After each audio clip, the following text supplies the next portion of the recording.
दोस्त के दोस्ती देख लेनी, दोस्त के दोस्ती देख लेनी, बाग में फूल के कुम्हिलाइल देख लेनी, बाग में फूल के कुम्हिलाइल देख लेनी। मैं क्रिया कसम झूठ लागे लागल, मैं क्रिया कसम झूठ लागे लागल, सियासत में ऐसन कुल बेवफाई देख लेनी। गोड़ लागत नहीं हियरा से अभिनंदन मरुआ के अपना कार्यक्रम जना के नाम है खूटा ठोक के। आज खूटा ठोक में रुआ के बिहार के राजनीति के जो एकदम भीतरी से आवे वाला कुछ समय के राजनीति तय होके जा रहा बा, जो राह तय होके जा रहा बा, जना पर मजबूत खूंटा गाड़े के तैयारी हो रहा बा, ओकरा विषय में बातचीत हुई।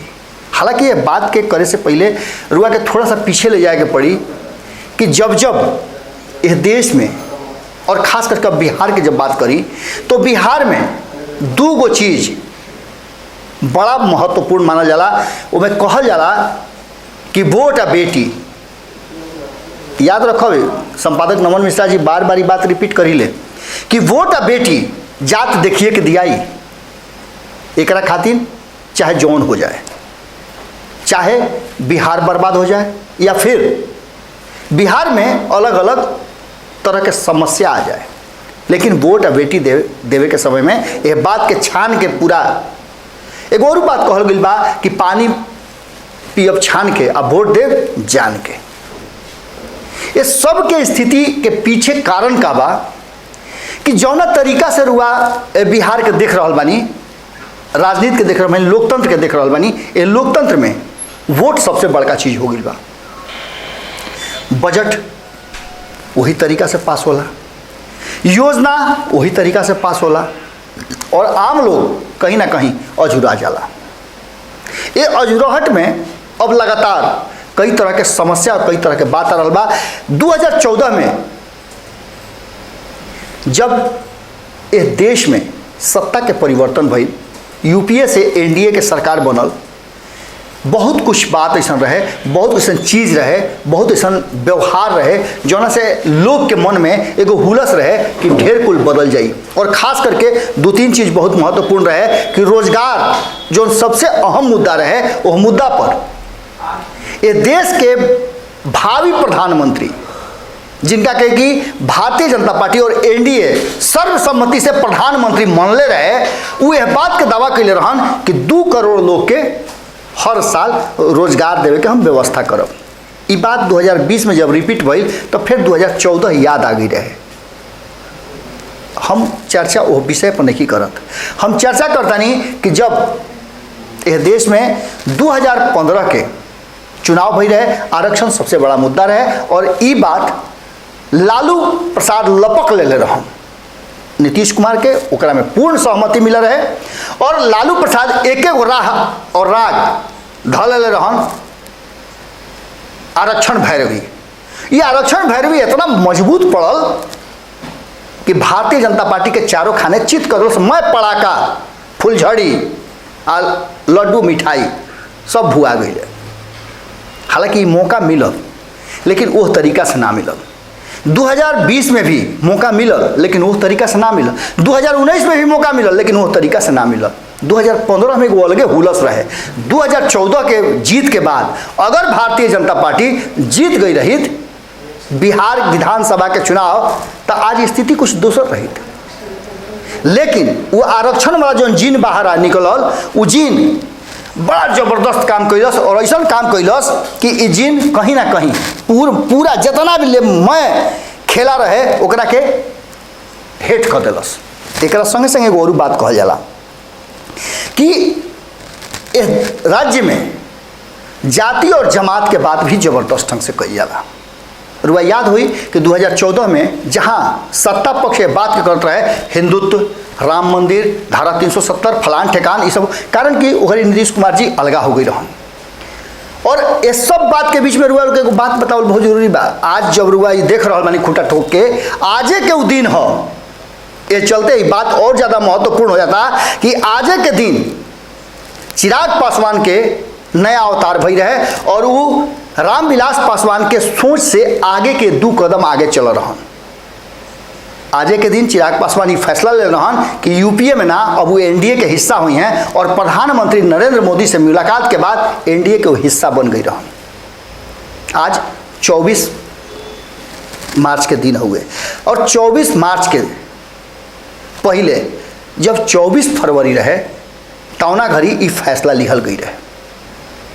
इस सब फैसला के बाद एगो फैसला काल और आइल बा कि पार्टी के नया तरीका से चिराग पासवान रिवाइव कर चाहतरन और नया समीकरण गढ़ल चाहतरन, जात और जमात आरक्षण से ऊपर उठ के।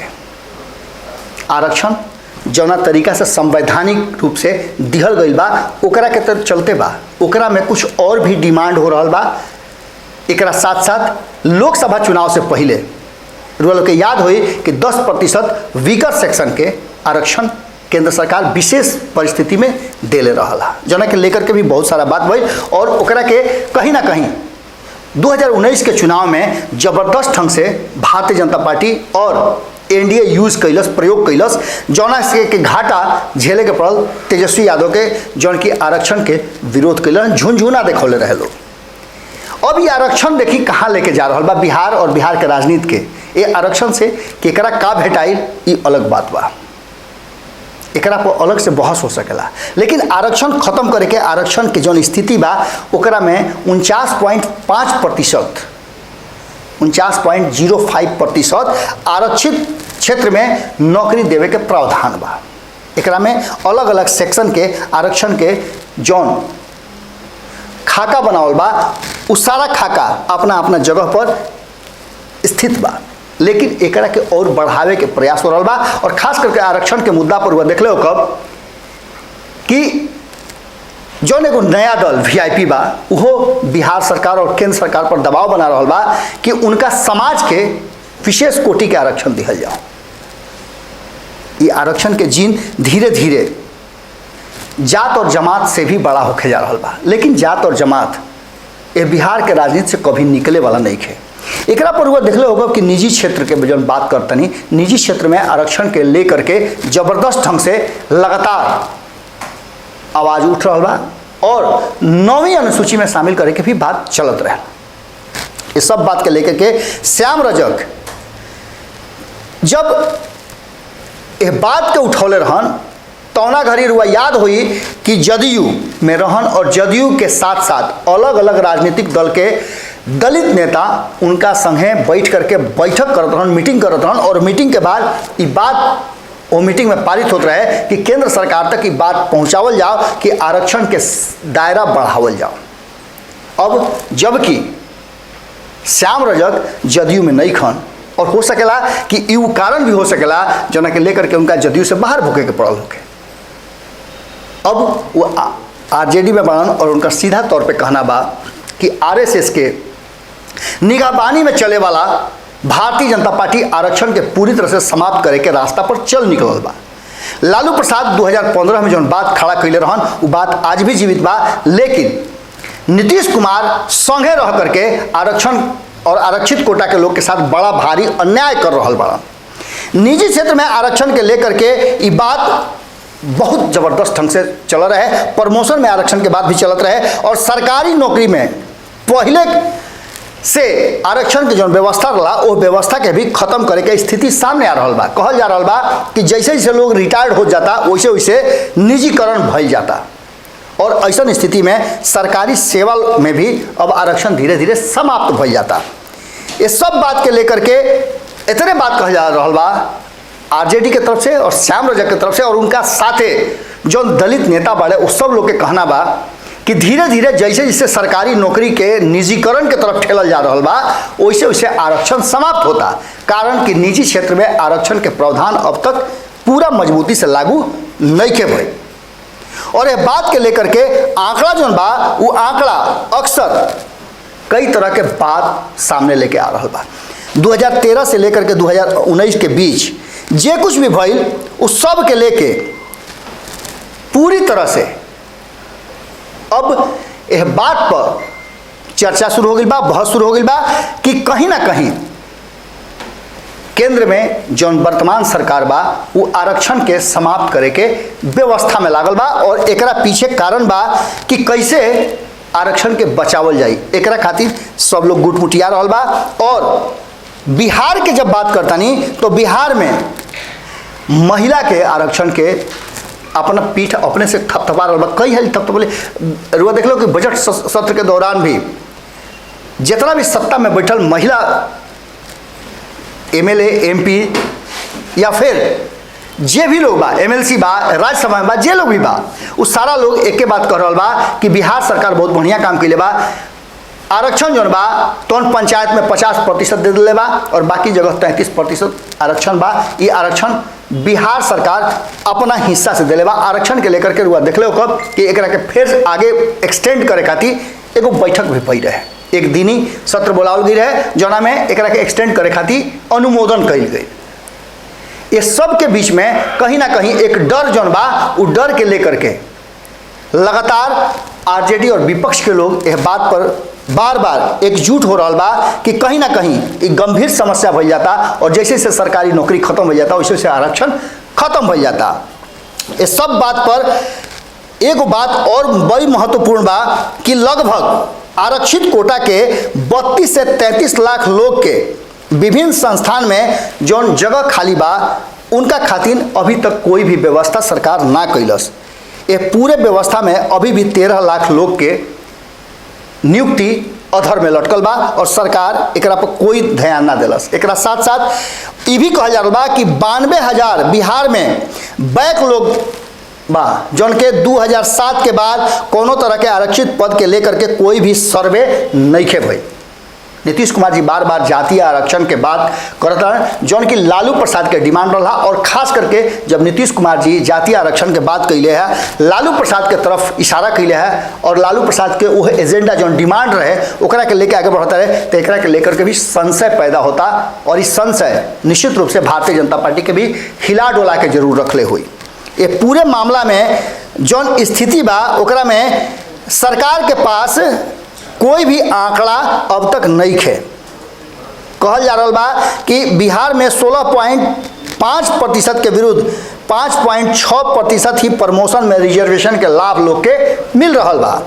एकरा बाद सबसे बड़ा चीज ही बा कि आरक्षण में जो लोग के शुरू से बता रहा बानी कि जोना के लेकर के चिंता जाहिर कर रहा बा खास करके आरक्षित वर्ग वो ई बा कि जैसे जैसे सरकारी नौकरी में समस्या घटल जाता माने लोग घटल जाता लोग रिटायर्ड भई जाता और एकरा साथ साथ एगो और बात तत्काल आई रहे जोना पर लेकर के बहुत विवाद भई रहे कि बिहार सरकार 50 साल से ऊपर के उम्र वाला जे लोग पूरा तरह से सक्षम नहीं थे वो लोग के जांच करा करके स्वैच्छिक रिटायरमेंट देवे के बात के लिए जोना पर बड़ी बवाल भई रहे। एकरा मतलब बा कि एक तरफ जहाँ रोजगार के कमी बा दूसरा तरफ आरक्षण के लेकर के जौना तरीका के भीतरे भीतर मामला गुमसा रहा बा ज्वालामुखी कबो ना कबो बड़ा बृहद तरीका से फाटी और जब फाटी तो एकरा के रोकल बड़ा मुश्किल हो जाई। अभी पूरा मामला पर वह एक बात मान के चली कि जैसे जैसे वक्त बढ़ल जाता वैसे वैसे स्थिति अब हाथ से निकल जाता। अलग अलग सेक्टर में रुआ लोग बतेबे कैनी कि जैसे किसान लोग आंदोलन कर रहा बा वैसे देख ली कि व्यवसायी लोग आंदोलन कर रहा बा अब शिक्षक आंदोलन कर रहा बा और ये सब के लेकर के आरक्षित वर्ग आरक्षण के बढ़ावे खातिर जो आंदोलन कर रहा बा ये आंदोलन के व्यापकता पर भी अब संभावना बढ़ गई बा। आरक्षण एक बड़ा प्रश्न बा। यह प्रश्न के समाधान अब सरकार कैसे करी ये निश्चित रूप से बड़ा एगो मुश्किल टास्क होके जा रहा बा। आरक्षण के लेकर के अलग अलग वर्ग अलग अलग तरह से एकर साथ और एकर विरोध दोनों कर रहा बा। जरा आरक्षण के दायरा मिल रहा बा वो खुश बड़न और एकरा के और बढ़ावे करतन। दूसरा तरफ जो अनारक्षित वर्ग बा उनका यह बात के लेकर के और चिंता बढ़ल जाता कि आखिर हमनी के कैसे कल्याण हुई। हालांकि एकरा खातिर सरकार केंद्र के 10% वीकर सेक्शन के आरक्षण दिले रहे जोना के लेकर के वह बस समझ ले कि सूरज के सामने वो दिया टिमटिमाए वाली बात बा। यह बात के लेकर के भी लगातार प्रश्न उठल चल जाता।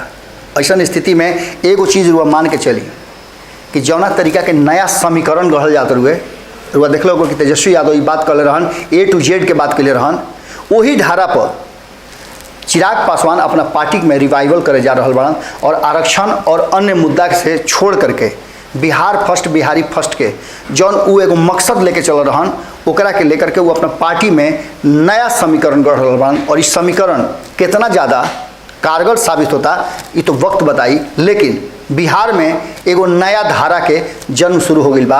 आरक्षण से हट करके अगर देखल जाओ तो वक्त के हिसाब से सब कुछ तय नज़र आ रहा बा।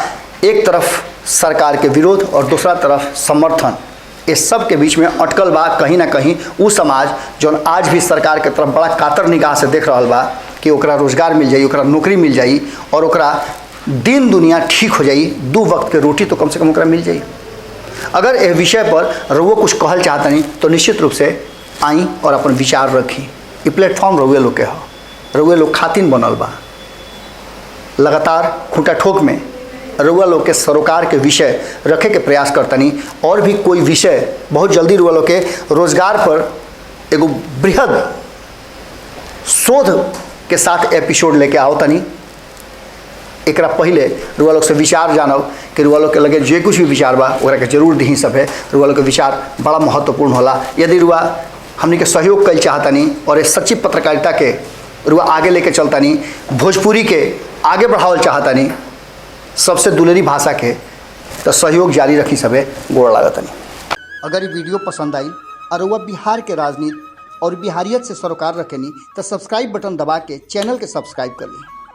ओजे एगो घंटी बा, ओकरा बटन दबा देला से कुल सटीक और मारक खबर रुआ मुफ्त में मिल जाई। अगर रुआ पत्रकारिता के हमनी के नया प्रयोग में सहयोग कर चाहतानी तो ज्वाइन बटन दबा दी।